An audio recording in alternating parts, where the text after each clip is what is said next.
காலை நேர பிரதான செய்திகளின் ஊடாக நர்மதா சிறில் முதலில் தலைப்பு செய்திகள்.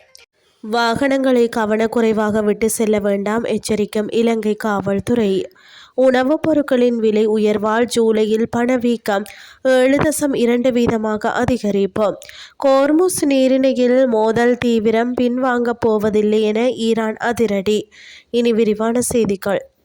வாகன ஓட்டுநர்கள் மற்றும் ஊந்துருளிகளின் பயணிகள் வாகனங்களை கவனிக்காமல் விட்டு செல்வதால் வாகனங்கள் மற்றும் ஊந்துருளிகள் திருடப்படும் சம்பவங்கள் அதிகரித்துள்ளதாக இலங்கை காவல்துறையினர் எச்சரித்துள்ளனர். இந்த நிலையில் வாகனங்களுக்குள் வைக்கப்பட்டிருந்த முக்கிய ஆவணங்கள் மற்றும் பொருட்களும் திருடப்பட்டுள்ளதாகவும் காவல்துறை ஊடக பேச்சாளர் எப்யூ வோட்லர் தெரிவித்துள்ளார். குறிப்பாக சில முச்சக்கர வண்டி ஓட்டுநர்கள் மற்றும் ஊந்துருளி ஓட்டுநர்கள் இயந்திரம் இயங்கிய நிலையிலேயே வாகனத்தை விட்டு செல்வதாகவும் இதனை பயன்படுத்தி குற்றவாளிகள் வாகனங்களை திருடுவதாகவும் அவர் கூறியுள்ளார். இந்த நிலையில் இரவு நேரங்களில் அல்லது ஆள் நடமாட்டம் குறைந்த இடங்களில் வாகனங்களை நிறுத்தும் போதும் பொதுமக்கள் கூடுதல் எச்சரிக்கையுடன் இருக்க வேண்டும் என்றும் காவல்துறையினர் கோரியுள்ளனர். வாகனம் திருடப்பட்டால் உடனடியாக 119 அல்லது 118 காவல்துறையின் அவசர தொலைபேசி இலக்கங்களுக்கோ அல்லது அருகில் உள்ள காவல் நிலையத்திற்கோ தகவல் தெரிவிக்குமாறும் காவல்துறையினர் அறிவுறுத்தியுள்ளனர். இலங்கை தொலை மதிப்பு புள்ளிவிபர திணைக்களத்தின் நுகர்வோர் விலை சுட்டன் மற்றும் மாதாந்த நுகர்வோர் பணவீக்க தரவுகளின்படி ஜூலை மாதத்தில் இலங்கையின் பணவீக்க விகிதம் அதிகரித்துள்ளது. ஜூன் மாதத்தில் 6.5% இருந்த பணவீக்கம் ஜூலை மாதத்தில் 7.2% அதிகரித்துள்ளதாக தொகை மதிப்பு புள்ளிவிவர திணைக்களம் தெரிவித்துள்ளது.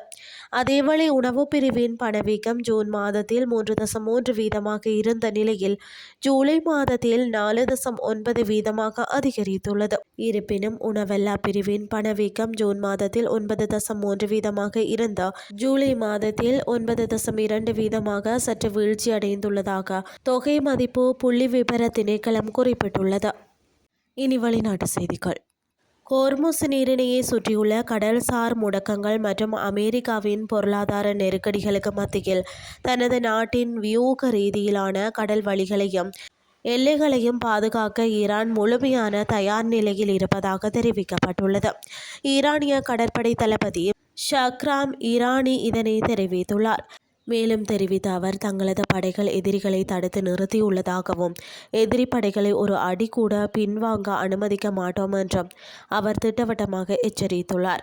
அத்தோடு இன்று நாட்டின் வியூக முக்கியத்துவம் வாய்ந்த நீரிணைகளும் கடல் வழிகளும் ஈரானிய இஸ்லாமிய குடியரசுக்கு மிகுந்த முக்கியத்துவம் வாய்ந்தவை. அப்பகுதிகளில் தனது பலமான பிரசன்னத்தின் மூலம் தேசிய நலன்களையும் நாட்டின் பாதுகாப்பையும் பாதுகாக்கும் பணியை ஈரானிய கடற்படை தீவிரமாக மேற்கொண்டு வருகிறது என அவர் தெரிவித்துள்ளார்.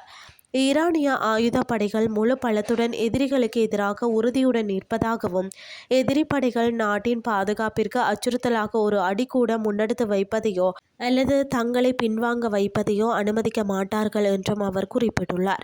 அமெரிக்கா மற்றும் ஈரானுக்கு இடையே கோர்முஸ் நீரிணையை மையமாக கொண்டு பரஸ்பர கடற்படை முற்றுகை தீவிரமடைந்துள்ள நிலையில் அமெரிக்க ஜனாதிபதி டொனால்ட் ட்ரம்ப் ஈரான் மீது பேரழிவை ஏற்படுத்தக்கூடிய பொருளாதார போரை அறிவித்துள்ளார்.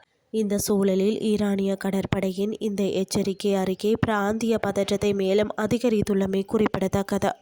இதுடன் செய்திகள் யாவும் நிறைவடைகின்றது. அடுத்த இரவு 8:30 எதிர்பாருங்கள். நன்றி.